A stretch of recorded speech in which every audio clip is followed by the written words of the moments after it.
what's always funny to me? Whenever I make videos, just being real, right? Talking about how difficult it is to partake in a world that you are so detached from, having to engage in surface level conversations with people who have zero clue what is actually going on in the world. And they just want to talk to you about worldly things, things that not only you have zero interest in, but topics that you know the truth about, you see the reality of. So you can't just talk to them about those topics because you know the truth about those topics, because you see the world for what it really is and how it's actually being ran and operated. And it's so interesting because there's always people in my comment sections with these kinds of videos that are saying things like, well, we shouldn't worry. We can't fear. We can't stop spreading the gospel. We can't just sit in our homes and be depressed. We can't lock ourselves in our homes. We shouldn't stop enjoying our life, living our life. And we can't stop spreading the gospel. Y'all, never once in any of these videos am I saying any of those things. I'm not saying stop living your life. I'm not saying stop enjoying your life. I'm not saying sit in your home and be depressed. I am never once saying that we stop spreading the gospel. Y'all, here's the thing. There are a lot of Christians that think that they have to be perfect all the time. There are a lot of Christians that think that they have to maintain this image, that they can't have real emotions, that they can't just speak honestly about how they feel. I'm not saying walking around and being a depressed, disgruntled person. I'm talking about just being authentic, being genuine, being real with how it feels to live in this world right now. This world is an absolute dumpster fire. Y'all, we are in the last second of the last days. People suck. That is the truth. I'm not being mean. That is a fact. This world sucks. The Bible even says it. It is not a bad thing to just be authentic and genuine and real with how you feel living in this world. Does that mean that we stop sharing Jesus with people? Absolutely not. It actually should encourage us to share Jesus with them even more, because we recognize the times that we are living in. We recognize what is happening with this world. We recognize the sad undercurrent that is literally taking over this world. It's a very real thing to have almost a sadness living in this world right now. Okay to say that. It doesn't mean that we stop living our life. It doesn't mean that we stop enjoying our life. I wake up with the joy of the Lord every single day. Is there still a sadness having to partake in this world that I am so detached from? Absolutely. This world is y'all, everything in this world is so fake. The people are fake. The food is fake. The air is fake. The media is fake. Everything is fake. People are craving authenticity. People crave what is real. People crave genuine conversations, not topical, surface level conversations about the fake world that we live in.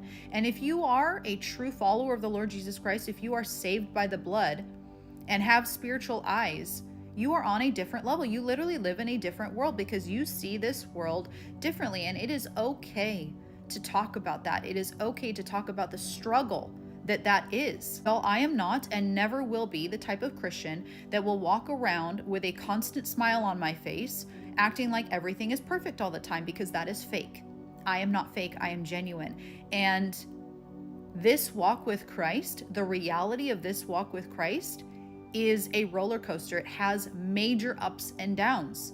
It is difficult to live and partake in this world, because this world, this is not our home.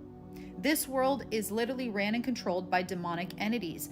And because we are in the last seconds of the last days, hell is actually starting to open up and flood this world, and we can feel it.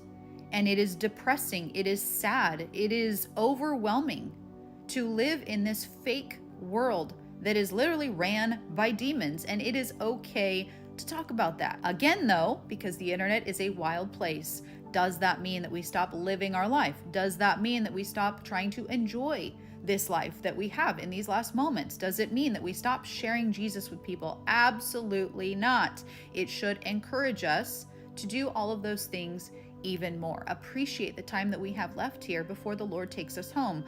Talk to people about Jesus and what he did for you. Understand what is happening in this world and let that drive you to share the gospel even more. Something else that's also worth noting is that the majority of people at this point in time have heard that Jesus died for them. And guess what? It goes in one ear and out the other. We are fishers of men. We have to have different bait for different people. We have to understand as Christians the deception that is coming. We have to understand the New Age deception. We have to understand the alien deception. Why?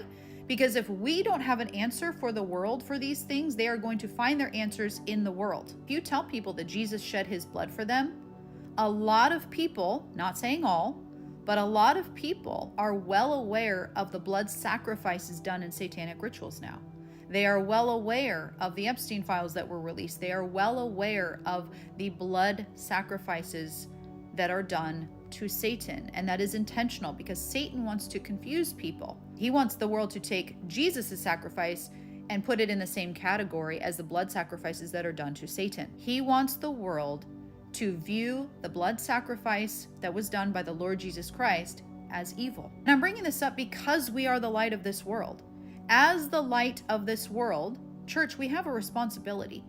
We have a responsibility to know what the truth is so we can expose the lie. We as Christians can't just walk around ignoring what is happening in this world, sticking our heads in the sand. We have to have answers for the world. We have to know what is going on and where this world is headed so we can share the light, share the truth, and expose the lies, expose the deception. And y'all, we're actually at a point where if you walk up to the average person, again, not saying all, but the average person that is an unbeliever, possibly they're New Age, possibly whatever, and you tell them that Jesus shed his blood for them, if you tell 100 people that, about 50 of them are going to have a question about blood sacrifices. I see it all the time. This is the purpose of what Satan is doing. He wants people to view the sacrifice of the Lord Jesus Christ as evil. He wants people to say, no, we don't partake in blood sacrifices. I don't need to put my faith in a blood sacrifice because blood sacrifices are evil. And as Christians who know the truth, we need to have an answer for these people. We need to understand where this world is headed, y'all. We need to understand the schemes of the enemy. That is an expectation. That is a responsibility that is placed on us by God.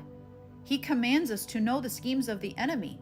And so many in the church are just walking around like everything's honky-dory, everything's fine, nothing is wrong, just share Jesus, just share the gospel, without facing reality themselves. Alien deception is right around the corner. The New Age deception is right around the corner. The great deception is right around the corner. And guess what? That foundation is already being laid. People are literally already lining up and reserving their spot for the mark of the beast. Why? Because they're already believing that lie, that exact lie.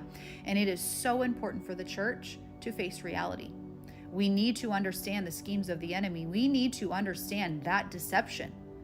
There is a responsibility that comes with being the final generation. He chose us to not only go and spread the gospel, but he also placed an additional responsibility on our shoulders to understand the deception at play, the schemes of the enemy. So if people have questions, we have answers.